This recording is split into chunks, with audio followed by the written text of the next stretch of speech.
les bendiga, amada iglesia. Dios les bendiga más.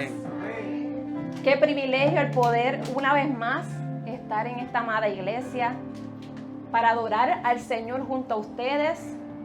Agradecido siempre de los pastores de esta casa por la oportunidad que nos da de poder compartir y hacer lo que nos gusta hacer, que es predicar la palabra del Señor, compartir las cosas buenas que Dios ha hecho en nuestras vidas. Porque ¿cuántos pueden decir que Dios es bueno? Dios es bueno, y hoy celebramos esa victoria tan grande, esa victoria que nos tiene a nosotros hoy aquí. Porque si usted no lo sabía, por esa victoria, por Jesús levantarse de entre los muertos, hoy nosotros podemos estar aquí adorando su nombre. Hoy podemos estar disfrutando de esta salvación tan maravillosa. Y si aquí hay algún amigo o alguna amiga que todavía no ha decidido dar ese paso de fe, yo creo que hoy es el mejor día para que usted le dé la oportunidad al Señor por medio del Espíritu Santo. Nosotros no convencemos, sino que el Espíritu Santo redarguye nuestro corazón. El Espíritu Santo sabe cuál es nuestra necesidad y Él es experto en sorprendernos. Él es experto en hacernos ver y mirar al cielo y decir, en verdad, que hay un Dios que es real y un Dios que es vivo. Sé que el tiempo ha avanzado, pero yo le pido que por favor me presten estos minutos. Quiero compartir esta palabra que el Espíritu Santo ha venido ministrando a mi vida hace más de una semana. Y quiero considerar dos porciones de la palabra del Señor. Me pueden acompañar ahí sentados tranquilitos. La primera que quiero considerar se encuentra en el Evangelio de Juan, capítulo 12, versículos 23 al 32. Evangelio de Juan, capítulo 12, versículos del 23 al 32. Lo voy a leer en la nueva versión internacional, así que si encuentran alguna diferencia, los que lo tienen en su teléfono, pues pueden buscarla en esa versión. Y lee la palabra del Señor de esta forma. Antes de poder entrar en la lectura de esta palabra, en este capítulo 12, se habla de la visita de Jesús a la casa de Lázaro luego de que había sido resucitado por él. Habla sobre el ungimiento de María con el perfume de nardo y habla de la entrada triunfal de Jesús a Jerusalén. El domingo pasado celebrábamos la entrada triunfal. El viernes pasado conmemorábamos su muerte. Hoy celebramos su victoria. Hoy celebramos su victoria. Dice así: a la gloria del Padre, del Hijo y del Espíritu Santo. Ha llegado la hora de que el Hijo del Hombre sea glorificado, les contestó Jesús. Ciertamente les aseguro que si el grano de trigo no cae en tierra y muere, se queda solo. Pero si muere, produce mucho fruto. El que se apega a su vida la pierde. En cambio, el que aborrece su vida en este mundo, la conserva para la vida eterna. Quien quiera servirme, debe seguirme. Y donde yo esté, allí también estará mi siervo. A quien me sirva, mi Padre lo honrará. Ahora todo mi ser está angustiado. Fíjese, Jesús dice, mi ser está angustiado. Para el que piensa que Jesús no vivió como hombre, su ser estaba angustiado. ¿Y acaso voy a decir, Padre, sálvame de esta hora difícil? Si precisamente para afrontarla he venido. Padre, glorifica tu nombre. Se oyó entonces desde el cielo una voz que decía, ya lo he glorificado y volveré a glorificarlo. La multitud que estaba allí, que oyó la voz, decía que había sido un trueno. Otros decían que un ángel le había hablado. esa voz no vino por mí, sino por ustedes, dijo Jesús. El juicio de este mundo ha llegado ya, y el príncipe de este mundo va a ser expulsado. Pero yo, cuando sea levantado de la tierra, atraeré a todos a mí mismo. Y en el Evangelio de Lucas, capítulo 24, 1 al 5, versión traducción lengua actual, dice: el domingo, un día como hoy, al amanecer las mujeres fueron a la tumba de Jesús para llevar los perfumes que habían preparado. Cuando llegaron, vieron que la piedra que tapaba la entrada de la tumba ya no estaba en su lugar.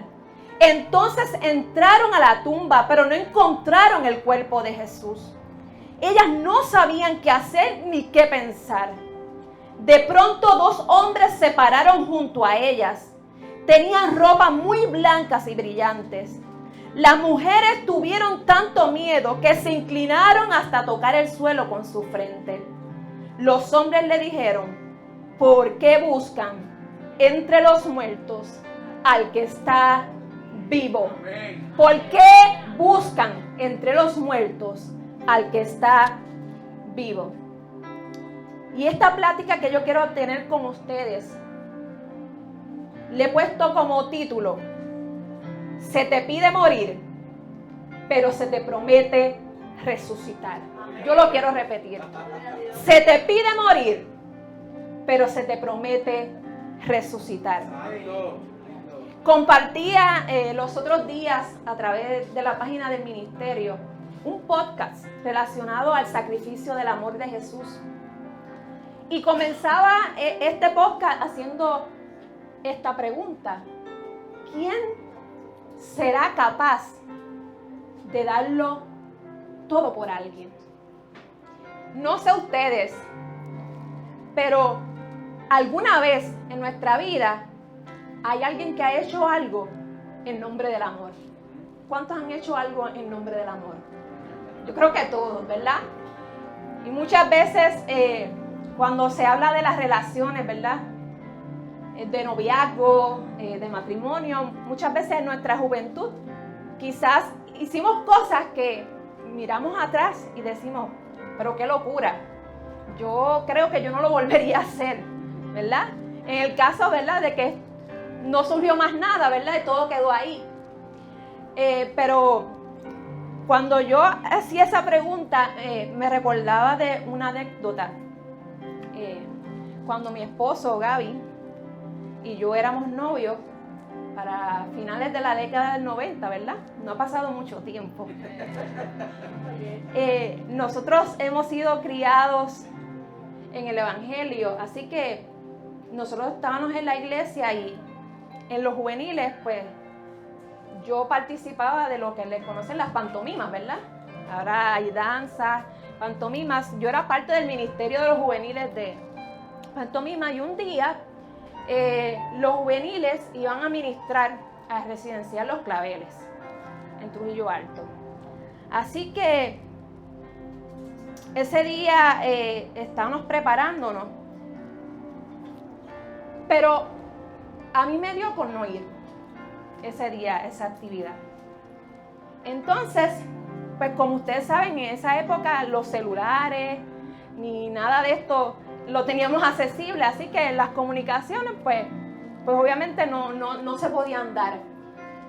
Y me cuenta mi esposo, Gaby, que él estaba ilusionado porque nosotros muchas veces nos veíamos dentro de la iglesia, en las actividades de la iglesia, podíamos compartir, y él emocionado, pues se viste bien bonito, se acicala, como diríamos por ahí.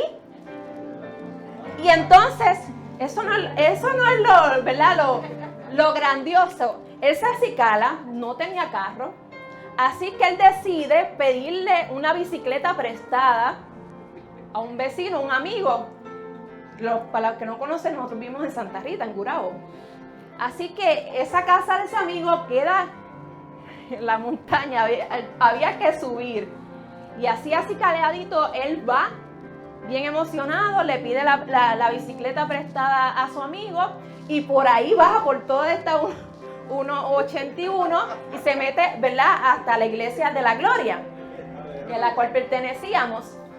Entonces ahí se monta con alguien que va para la actividad y él, emocionado, después que pasó toda esa travesía, llegó al lugar y esta que estaba aquí no estaba.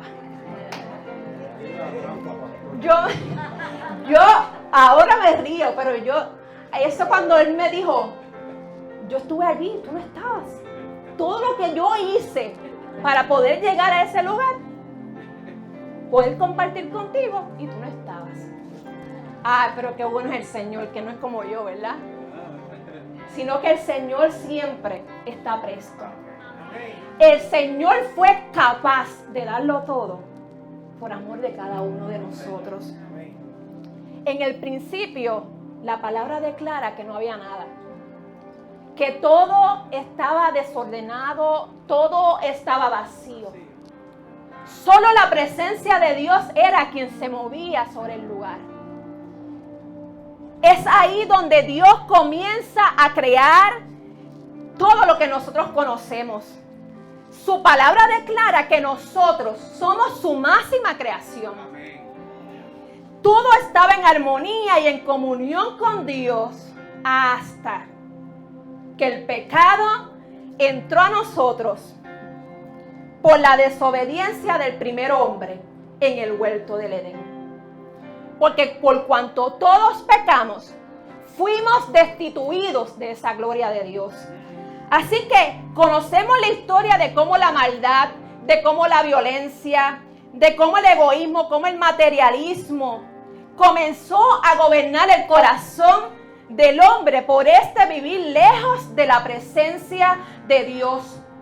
Porque sabemos que las cosas que Satanás produce en nuestras vidas es por consecuencia de que estamos apartados y alejados de la presencia de Dios. Sí, Señor. Santo es. La intención desde el día número 1 de Satanás ha sido el de matar, el de hurtar y el de destruir. Así que es por eso que Dios ideó un gran y extraordinario plan que llevaría a restablecer esa comunión de Él con el hombre, de Él con la mujer. Aleluya. Comenzó esa restauración a través del pueblo de Israel, pero que al final es extensiva a toda la humanidad. Y cuando más lejos estaba la humanidad de Él, entra en el escenario el Hijo del Hombre. Jesús renunció a su igualdad con Dios. Yo no sé si usted se ha puesto a pensar en esto. Cuando yo leo esto, causa en mí una conmoción tan grande, porque qué difícil se nos hace a nosotros renunciar a veces a cosas que vanas, a cosas que parecieran tonterías. Pero usted sabe, usted puede imaginar a un Jesús siendo igual a Dios, decidió despojarse de esa gloria, decidió llegar a este mundo en forma de hombre, en forma igual a nosotros. Se hizo esclavo, como leíamos ahorita, de todos. Como hombre se humilló a sí mismo y obedeció a Dios hasta la muerte. Murió clavado en una cruz. El versículo que yo les leí al principio en el libro de Juan, ¿por qué Jesús utiliza la ilustración del grano?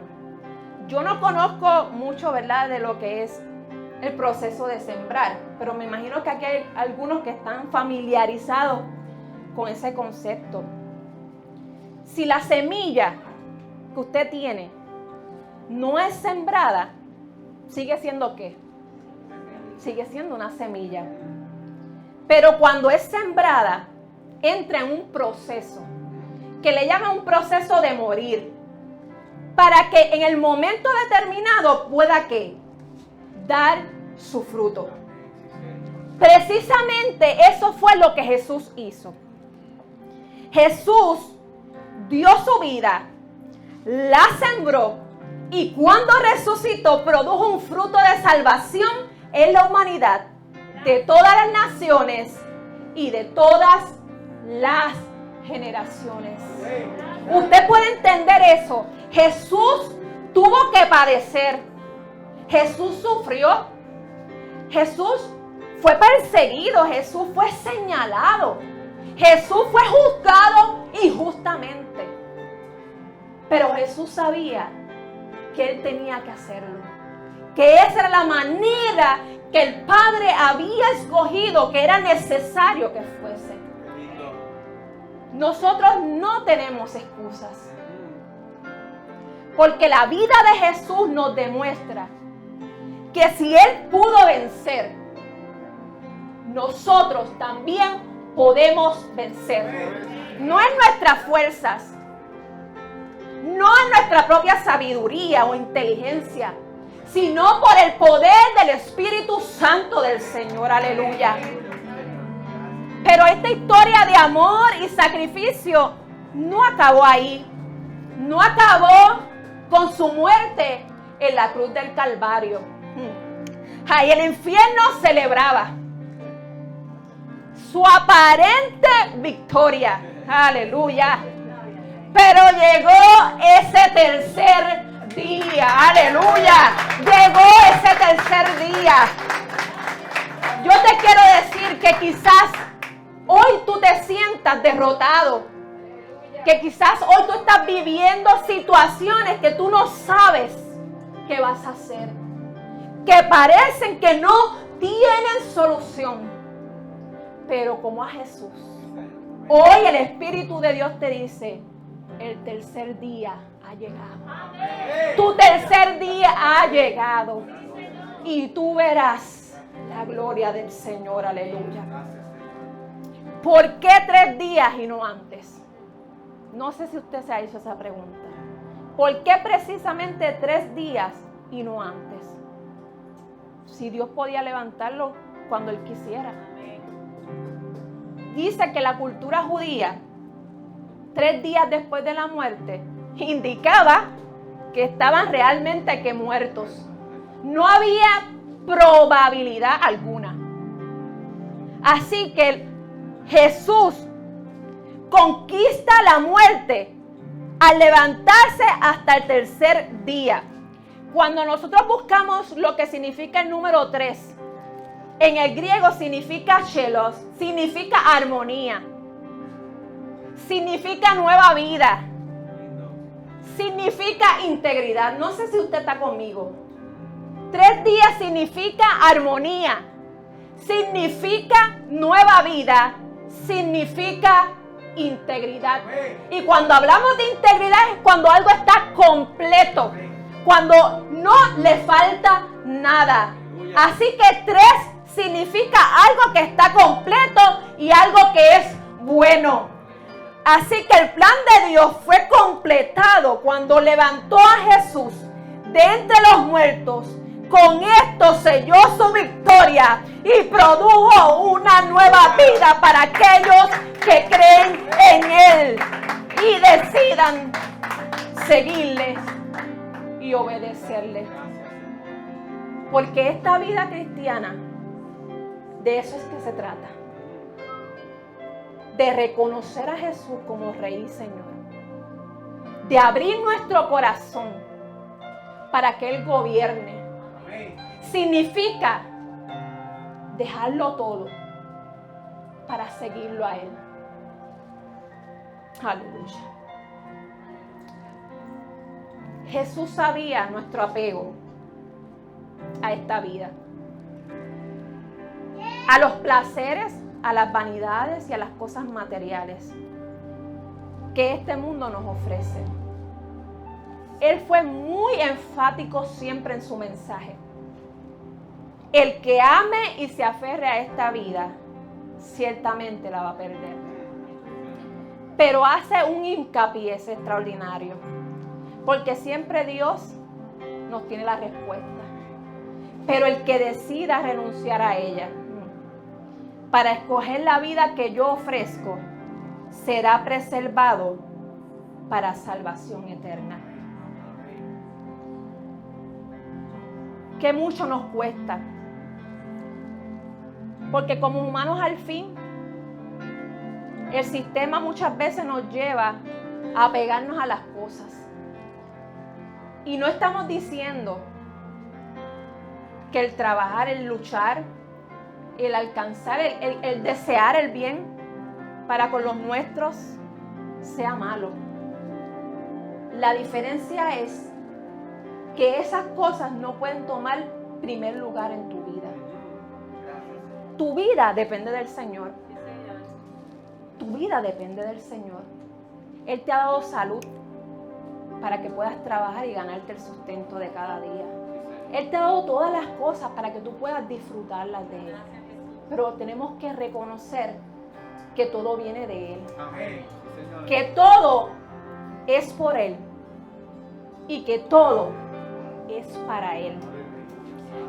Su pasión, su muerte y su resurrección nos debe llevar a cada uno de nosotros a buscar un cambio verdadero que nos conduzca a una vida diferente.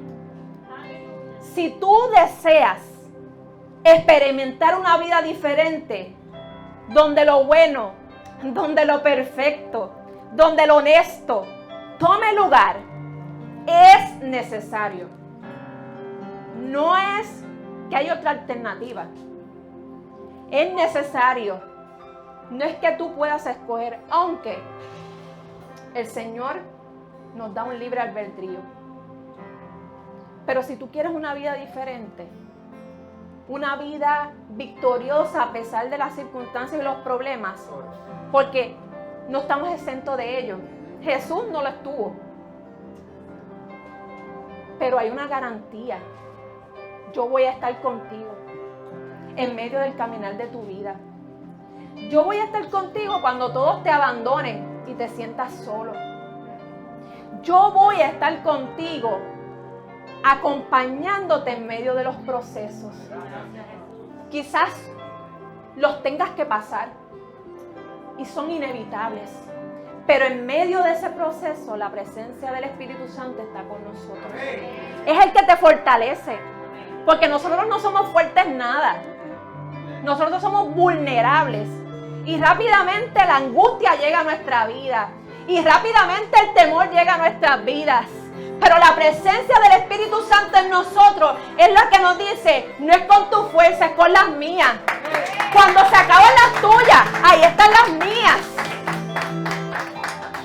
Yo soy el único que tiene el poder para ayudarte a salir de esa situación. Gálatas 2:20, Pablo decía, en realidad también yo he muerto en la cruz, junto con Jesucristo. Y ya no soy yo el que vive, sino que es Jesucristo el que vive en mí. Yo no sé si usted puede hacer eco a esas palabras del apóstol Pablo. Hay que ser valiente en reconocer que ya yo moría a mi yo.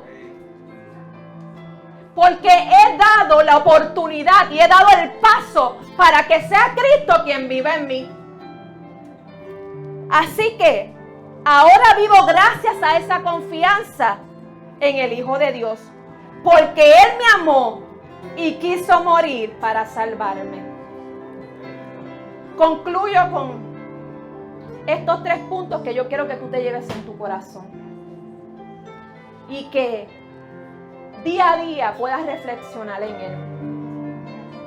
Te dije que el tema era, se te pide morir, pero se te promete resucitar. Yo quiero que esa frase usted se la pueda llevar en su corazón. La pueda compartir, ¿verdad? En su momento dado, a través de las redes, y usted la pueda internalizar. No es fácil dejar morir a nuestra persona. Pero es necesario que nuestro yo sea crucificado. Entierra el pecado en esta hora. Es la invitación del Espíritu Santo. Entierra la maldad.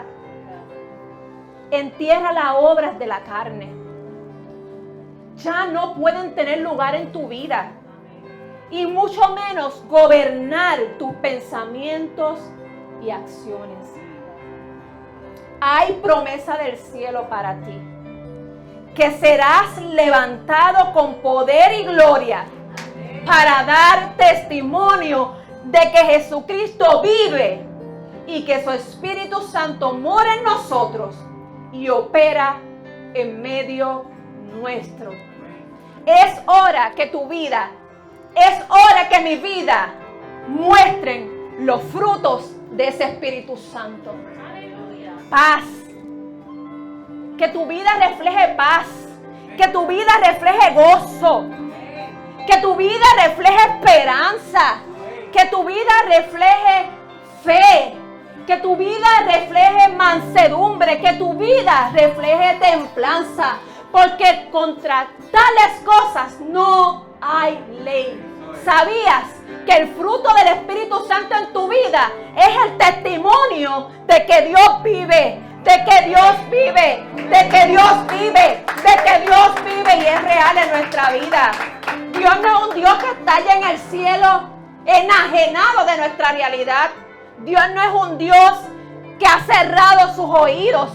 Él escucha tu oración, Él escucha tu clamor. Dios es un Dios que está atento y ve tu llorar, ve tus lágrimas. Tu palabra dice que Él las recoge. ¿Qué lugar tiene el Señor Jesús en tu vida? ¿Qué cosas tú tienes que renunciar hoy? ¿Qué cosas tú tienes que dejar morir hoy? El Espíritu Santo te emplaza en esta hora y te pide que le dejes esa oportunidad. ¿Sabes? Porque podemos estar muchos años dentro de la iglesia. Y eso no significa nada. Si no hay una relación con el Señor, de intimidad, de búsqueda, de conocer su palabra, de conocer sus promesas, y usted declararla en su vida día tras día, eso es lo que produce en usted fruto. Y eso es lo que produce en usted la identidad de Cristo. Muchas veces perdemos nuestro tiempo, ¿verdad? Pasan los años y muchas veces estamos en el mismo lugar. Pero hoy el Espíritu Santo quiere hacer algo nuevo en ti. Porque Jesús fue levantado para traer una nueva vida. Ya no escuches las voces contrarias. Cierra tus oídos quizás a las palabras de gente que no han creído en lo que Dios ha puesto en ti. Que quizás ni han creído en tu conversión. O quizás como conocen de ti, dicen, en Él no hay esperanza. Ese no va a cambiar. Esa no va a cambiar. Hoy, en el nombre de Jesús, ata. Ata esos pensamientos. Ata y declara nula esas palabras. Porque lo que Jesús hizo en la cruz del Calvario fue para demostrarle, yo lo di todo. Ya no es necesario, solamente necesito que tú me des la oportunidad y abras tu corazón a mí, para que tú veas que en mí hay verdaderos cambios. En Jesús hay verdaderos cambios en su Espíritu Santo. Así que en esta hermosa tarde, te invito a que te pongas en tus pies. Queremos cerrar este tiempo sin antes decirte y recordarte que en esta hora se te pide morir, pero se te promete resucitar.